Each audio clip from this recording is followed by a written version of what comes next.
Well, we're headed out on the property, and you know, we manage for whitetails, and we talk about whitetail habitat solution, all that. But really, there's a lot of indicator species that we manage for that show that we have a good whitetail property.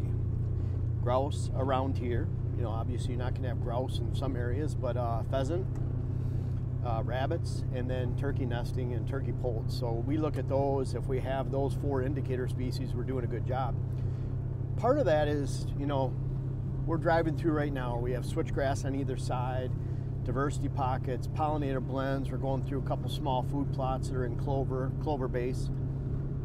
So all that helps, but one of the things we're really focusing on this year is getting rid of some of our nest robbing predators.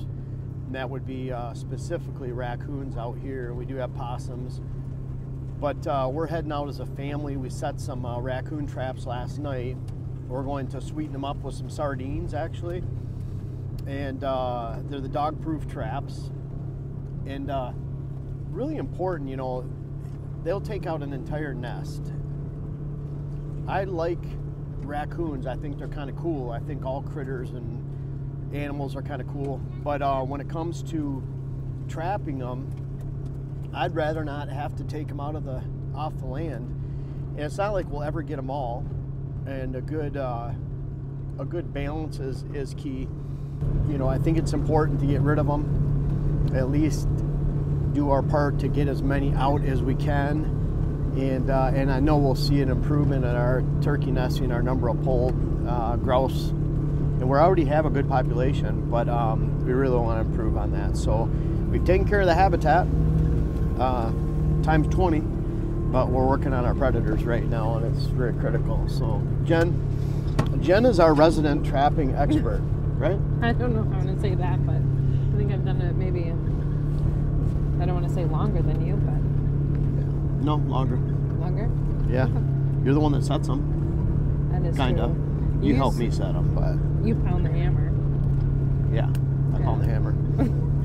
So, anyways, Jen's coming out. We have Jackson here, Jake's girlfriend Ariana. Lily's in the back too. So, just a whole family going out right now, which is a lot of fun too. It's kind of a family. We just drove through some of our habitat right now, where we've been seeing some pheasants. So, you know, like I said, we have all this habitat. It's time to get rid of some predators. So, Jen, these sets are guaranteed to get some, right? I can hope so. And we've used a couple different kinds of bait. What's the other bait we use? It's almost like a dog food, so it's very sweet. It smells like candy. But a lot of people use like marshmallows and cereal, other things like that, but we're going to try the sardines. Hopefully they're stinky, you know, so hopefully they smell that and want to come and see what we're all about. Well, it is pretty cold right now. Last night it was below 0. Yeah, this morning it was in the single digits. And then we have some reveals on the sets too. We do. So last night we were watching raccoons coming in near our sets, and they didn't hit them. They walked right over them though. So we're hoping if they're a little stinkier. And that's one of the things, you know, where Jen's got quite a bit of trapping experience. I don't. You know, leaving some comments down below on your favorite setups would be a great thing too. So Definitely. You've had experience with flats and dog proofs. What's your favorite? Setting Jake and I were talking last night, setting those flat sets, you have to be like an artist, because when you walk away, if you don't know it's there, then you did a great job. So, but there's just a lot that goes into it, but a lot of fun.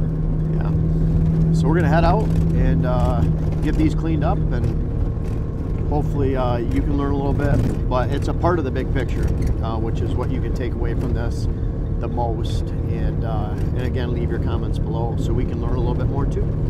So this is one of our setups, and this isn't real strategic probably. Jen, you kind of didn't like this. No, I didn't. Why?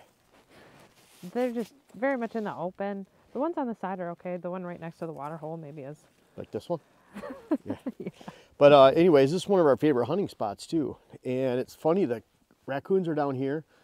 Then we get them on a camera way over there, like 300 yards. We don't know if they're same ones, but we've actually had on our water holes late summer, fall. We have about 11 water holes around here on the entire property spread out, and we've actually had over 70 raccoons we've counted up on the water holes. This one, even in this frozen, right here, this is like, you can see the raccoon tracks all over here, but we had 7 here the other night playing around on here. So they're here all the time, even when it's frozen and it's below 0. So real good setup. We had the reveal camera right here to watch it all.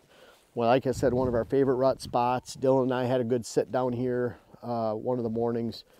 But again, we just need to get rid of some of these. I'd rather not have to take the raccoons out. I think they're kind of cool. But the more we can take out, like I said, we'll never get them all. But the more we can take out, the better we'll do for our indicator species of grouse, turkey poult, pheasant, and rabbits. Well, we're heading to another spot right now where really a lot of this habitat comes together, where we've seen grouse, we've seen pheasant, and we have a lot of turkey nesting and turkeys around this area. So over to the Blade. The Blade. Yeah, it's a good area. There's a really large bank of switchgrass there. We planted some more switchgrass. Frosty did some last year down in the bottom, but it all connects to the same power line. So there's a lot of good edge habitat. Aspen regen. Yeah, from our bedding area cutting. Right, great aspen regen. Briars there. Briars, yep. And then a lot of, it's actually, there's rabbits there. Quite a few rabbits. A lot of rabbits. Same area that we have those cedars planted as well from last year. Yeah, yeah, So, it's really a long line, several hundred yards. It's long in that spot, and very pretty.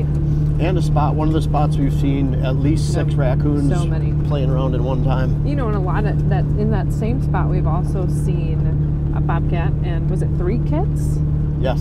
Really, really cool. So yeah, you know that we have good habitat when you start seeing good stuff like that, and you also know you have good habitat when you see raccoons. And we're gonna be going going by Buck Corner, so we get enough traps, right? Buck Corner is another spot at the water hole where we see raccoons. We've been seeing those every night too there. Yeah. So that's about, you know, half mile away from here. So at least edgewise, maybe a quarter mile straight as crow flies around the field, but completely different raccoon population. So we're hoping to hit that one too. Well, this is our last setup that we're doing. We're going to do a lot more on the property. We're really spacing them out. We have over 3 miles of edge. Just it goes so irregular in and around the farm fields. But we're going to set another one up here. This is a consistent spot where we see them coming right up to this water hole. And this is one of our favorite areas for that combination of rabbit, grouse, and pheasant, and then turkey nesting. So this is a strong line of briars and brush right here. Switchgrass on the outside, switchgrass on the inside here. We have a big giant cutting that was cut over a 2-year period of aspen regeneration, cut down some giant aspen in there. Dylan and I went through there earlier this year, and in the snow we counted over 30 beds, and the snow wasn't that old. Same probably 6, 7, 8 deer moving around and bedding in here, but there's a lot of thick cover here, briars out here, and then food plot wrapped in front. So we have a lot going on right here, but we have all of those indicator species happening right here. That's where we've seen bobcat, raccoon. This is a great spot to try to take some out, and really kind of the final spot on the property on this tour right here that we're going to put in. So Jen's going to work her magic, and we're going to set this up right here, and hope you like this, and we'll hopefully can add some footage in here of maybe taking out a few raccoons at each one of these spots. So we'll do that, and we'll bring it to you. Well, really in our first night of trapping, we did get 2.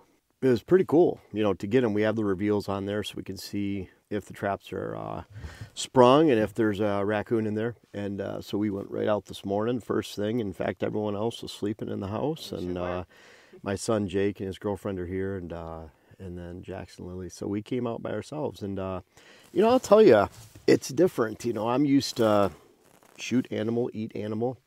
We are going to get the pelts from these first 2. Mm-hmm. Yeah, and we want to save them. But you know, bottom line is, it's, you know, I would rather just let them live out here. Jen, I mean, yeah, it's kind of sad. It is. I'm not used to it. We're doing this because we want to improve the bird populations, grouse, pheasant, and turkey nesting poult. And so that's really why we're doing it. If, we've seen on one water hole, 11 water holes, I think I mentioned already, we've seen over 70 raccoons in one evening on different water holes within a short period of time. They usually hit those water holes right after dark. So we have a lot to go. And if we were just going to take out a handful, 6, 7. We just wouldn't do it. We just wouldn't do it because it wouldn't make a dent. But our goal is to take out as many as we can, and to improve the bird numbers. And so it's a balancing act. There are always going to be raccoons out here. We're never going to be able to eliminate them all. There'll always be that balance, and that's a good thing too. But I would suggest, if you're going to do this, to us, we love our deer hunting, we love bird hunting, we love shoot, game. We can't wait to can some squirrels and rabbits this year. Yeah, that'd be fun. But bottom line is, this is something we're doing as a balance to help the bird population. And if we were not going to try to take out an appreciable amount, we probably wouldn't be doing it. It's too sad. We enjoy the process. We can appreciate trapping. Jen's been doing it for quite a few years. So again, we're just doing this as a balance for all the critters we love and those indicator species. So first night's a success, and we're going to keep it going. See how we do.